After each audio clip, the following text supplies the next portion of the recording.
إن الحمد لله نحمده ونستعينه ونستغفره ونتوب إليه ونعوذ به من شرور أنفسنا وسيئات أعمالنا. من يهده الله فلا مضل له ومن يضلله فلا هادي له. أشهد أن لا إله إلا الله وحده لا شريك له وأشهد أن محمدا عبده ورسوله من لا نبي بعده. اللهم فصل وسلم وبارك على سيدنا محمد وعلى آله وصحبه أجمعين. فيا عباد الله، أوصي نفسي وإياكم بتقوى الله فقد فاز المتقون. يا أيها الذين آمنوا اتقوا الله حق تقاته ولا تموتن إلا وأنتم مسلمون.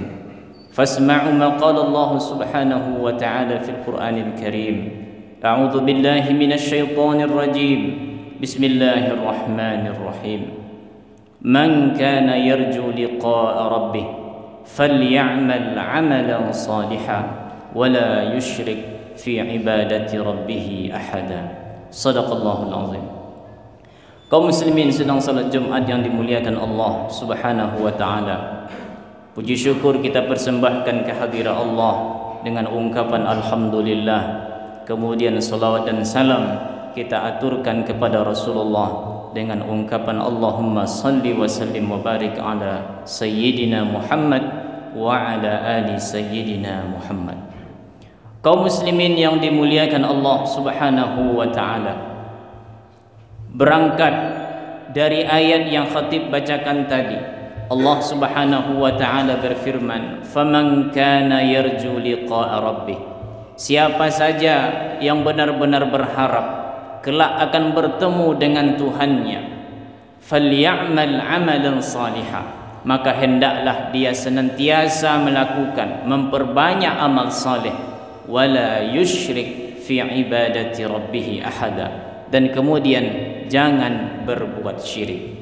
Kaum muslimin yang dimuliakan Allah, maka kita sebagai orang yang beriman, kita tentu memiliki keyakinan bahwa kelak di akhirat kita akan bertemu dengan Allah Subhanahu wa taala, mempertanggungjawabkan segala bentuk aktivitas kehidupan yang sudah kita laksanakan semasa di dunia ini. Maka oleh sebab itu kita harus mampu menggunakan momentum-momentum yang telah disediakan oleh Allah Subhanahu wa taala sepanjang waktu, yang momentum tersebut kita gunakan untuk mempersiapkan sebaik mungkin pertemuan kita kelak dengan Allah Subhanahu wa taala. Maka di antara momentum itu, kaum muslimin yang dimuliakan Allah, adalah keutamaan-keutamaan yang ada di dalam bulan Sya'ban. Sebagaimana kalau kita lihat kalender pada hari ini, kita sudah berada pada hari yang keempat dari bulan Sya'ban. Kaum muslimin yang dimuliakan Allah, jika kita berkaca kepada sikap para tabi'in yang termasuk salah satu generasi salaf, mereka begitu memuliakan dan mengagungkan bulan Sya'ban ini, sebagaimana diantaranya diceritakan oleh Syekh Ibnu Rajab Al-Hambali di dalam kitab beliau Lataiful Ma'arif. Beliau mengutip pendapat ulama dari kalangan tabi'in, yaitu Abu Bakar Al-Balkhi. Apa kata Abu Bakar Al-Balkhi? Syahru Rajab syahru zar'i, wa syahru Sya'ban syahru suqyi zar'i, wa syahru Ramadan syahru hasadiz zar'i. Bulan Rajab adalah bulan menanam, bulan Sya'ban adalah bulan menyiram tanaman, dan bulan Ramadan adalah bulan panen tanaman.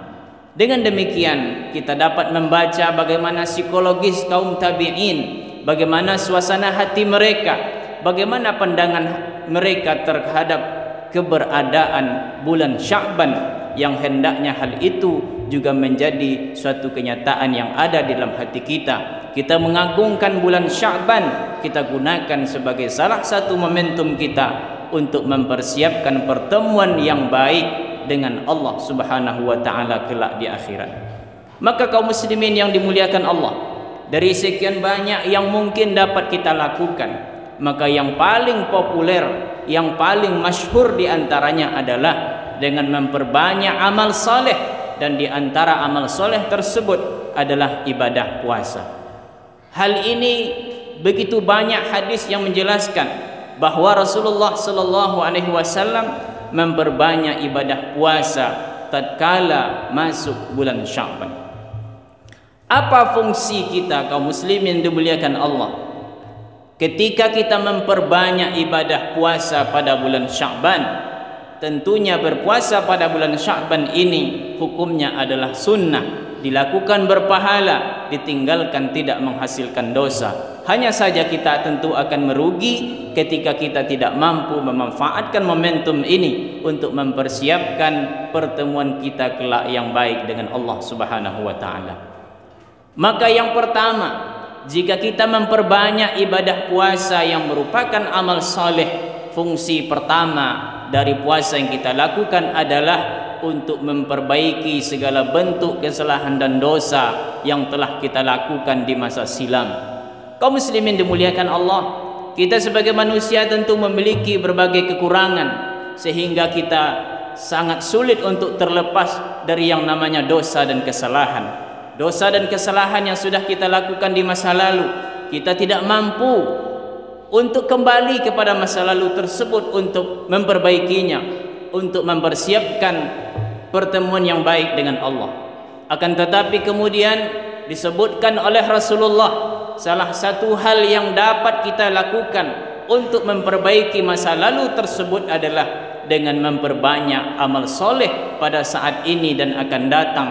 Amal soleh itulah yang kemudian akan menghapus segala bentuk dosa dan kesalahan di masa silam. Ittaqillaha haitsu ma kunta wa atbi'is sayyi'atal hasanata tamhuha, dan senantiasalah kalian mengganti segala bentuk keburukan-keburukan yang sudah Anda lakukan, yang mana kebaikan tersebut akan menghapus segala keburukan yang di masa lalu. Itu fungsi pertama dari puasa yang kita perbanyak di bulan Sya'ban. Fungsi keduanya kaum muslimin yang dimuliakan Allah, ketika kita memperbanyak puasa di bulan Sya'ban, itu adalah dalam rangka sikap kita seperti yang dilakukan oleh kaum tabi'in tadi, menghormati momentum mulia dari bulan Sya'ban. Aisyah radhiyallahu taala anha, suatu ketika seorang sahabat bernama Usamah bin Zaid bertanya kepada Rasulullah sallallahu alaihi wasallam, "Ya Rasulullah, ma ra'aituka, aku tidak pernah melihatmu antasumu syahran minasyuhur, bahwa engkau berpuasa sebulan dari bulan-bulan yang lain, illa Ramadan, kecuali pada bulan Ramadan, dan engkau lebih banyak berpuasa pada bulan Sya'ban." Maka pada saat itu apa kata Rasulullah sallallahu alaihi wasallam? Syahru Sya'ban thahrun yaghfulu anhu an-nas. Bulan Sya'ban adalah bulan yang demikian banyak dilupakan oleh manusia. Karena itu, padahal di dalam bulan Sya'ban syahrun turfa'u fihi al-a'mal. Di dalam bulan Sya'ban itu Allah Subhanahu wa taala kemudian para malaikat mengangkat amal ibadah setiap hamba kepada Allah Subhanahu wa taala. Apa kata Rasulullah? Fa uhibbu ay yurfa'a amali wa ana shaim. Aku ingin tatkala amal ibadahku diangkat ke hadirat Allah, aku sedang melaksanakan ibadah puasa. Maka kaum muslimin yang dimuliakan Allah, ternyata amal ibadah yang kita lakukan itu dicatat oleh para malaikat. Maka di dalam proses pencatatan tersebut ada yang namanya laporan mingguan dan ada yang namanya laporan tahunan. Setiap minggu amal ibadah kita dicatat dan dilaporkan oleh para malaikat pada hari Kamis, sebagaimana yang disebutkan oleh Rasulullah dalam hadisnya tatkala ditanya kenapa beliau selalu saum atau berpuasa di setiap hari Kamis. Begitu juga amal tahunan itu diangkat kepada Allah Subhanahu wa taala, yaitu pada bulan Sya'ban, tepatnya pada malam Lailatul Nisfi min Sya'ban, yaitu malam pertengahan di bulan Sya'ban, malam ke-15 dari bulan Sya'ban.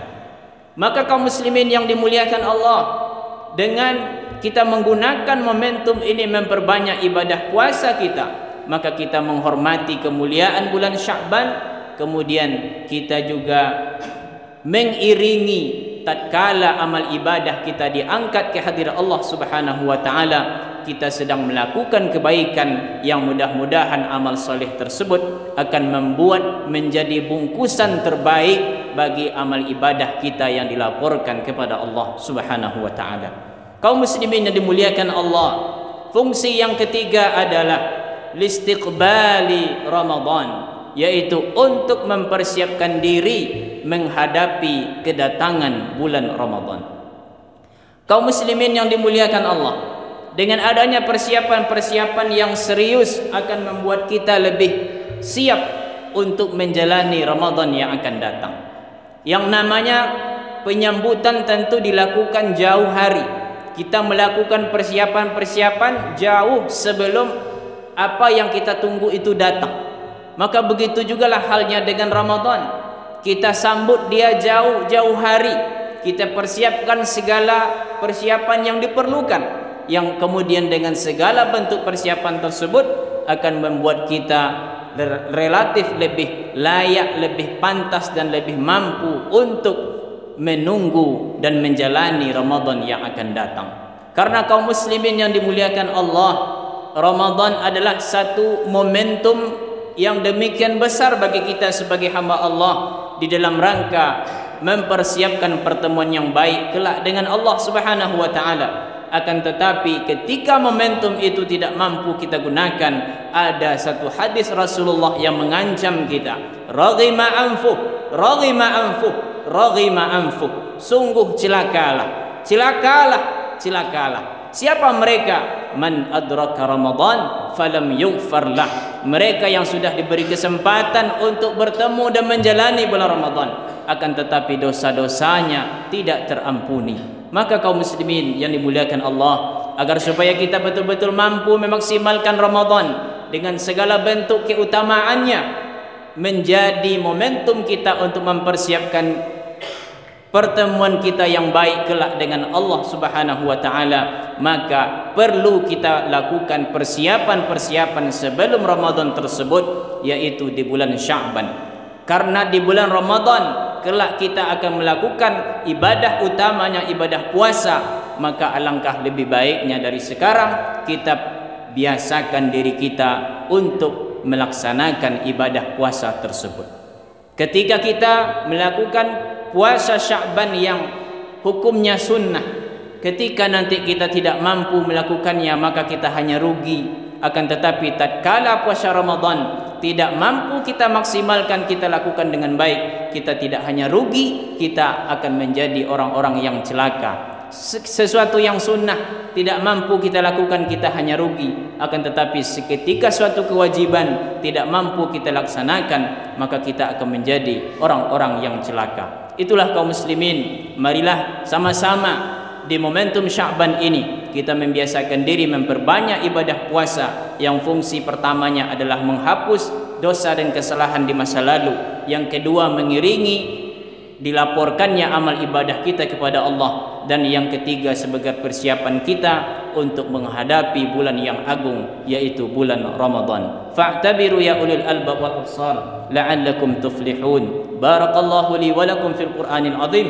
wa nafa'ni wa iyyakum bima fihi minal ayati wadh-dhikril hakim wa taqabbalallahu minni wa minkum tilawatahu innahu huwas samiul alim. Allahumma shalli ala sayyidina Muhammad wa ala ali sayyidina Muhammad.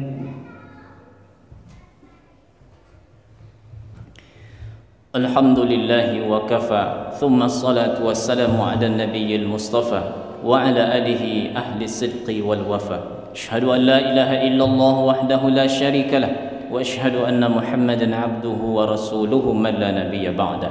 Allahumma fasalli wa sallim wa barik ala sayyidina Muhammad wa ala alihi wa sahbihi ajma'in.